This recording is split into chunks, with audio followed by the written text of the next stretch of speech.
The Oran massacre of 1962 was an internecine slaughter of minority Algerians with European ancestry. It took place in Oran, Algeria, beginning on the day Algeria declared its independence status, and ended on July 7, 1962. Estimates of the death toll vary from a low of 95 to a high of 3,500, and 453 disappeared. Background: the Algerian War had been underway since 1954. The Evian Accords of March 18, 1962, brought an end to the conflict. The Accords, which were reached during a ceasefire between French armed forces and the Algerian nationalist organization the Front de Libération Nationale, began the process of transfer of power from the French to the Algerians. The Evian Accords intended to guarantee the rights and safety of the Pieds-Noirs, French and Spanish colonial residents, many born in Algeria, and indigenous Sephardi Jews in an independent Algeria. However, rumors had already spread among the Pieds-Noirs that their choice would be between the suitcase or the coffin. With armed conflict apparently at an end, the French government loosened security on Algeria's border with Morocco,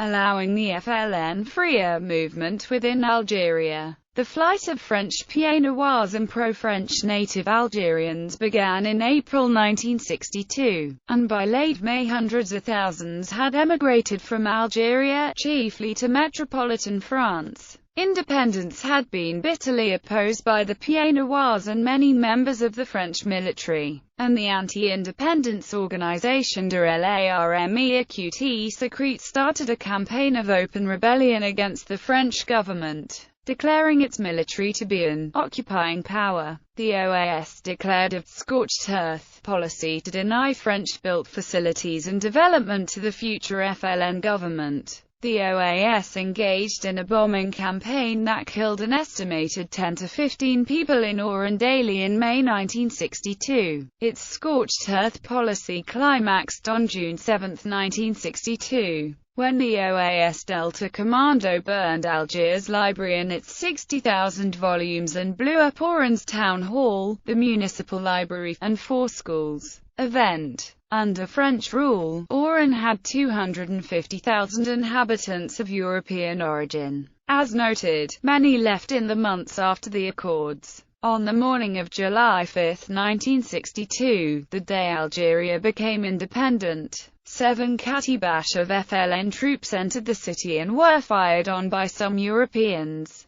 An outraged native mob swept into the Pieds-Noirs neighborhoods, which had already been largely vacated, and attacked the estimated 40,000 remaining Pieds-Noirs. The violence lasted several hours, during which the mob cut the throats of many men, women and children. The massacre was ended by the deployment of French gendarmerie. Estimates of the total casualties vary widely. Local newspapers declared that 1,500 were killed. Dr. Mostafa Knight, the post-independence director of the Oran Hospital Center, claimed that 95 persons, including 20 Europeans, were killed and 161 people were injured. Other sources have claimed that as many as 453 persons disappeared. A 2004 history estimated that 3,500 Europeans were killed. Some 153 French residents are listed at a virtual polynational memorial website on the Internet. Neither the Algerian police nor the 18,000 French troops in the city tried to prevent the massacre. Their orders from Paris were, "Do not move," leaving the Pieds-Noirs vulnerable. Many Pieds-Noirs believed that the massacre was an expression of policy by the FLN. They chose emigration to France over reconciliation with the indigenous population. At the 1963 trial of Jean-Bastien Thierry, who attempted to assassinate President de Gaulle, defense lawyers referred to the Oran massacre. They said that Bastien Thierry's act was justified because de Gaulle caused a genocide of Algeria's European population.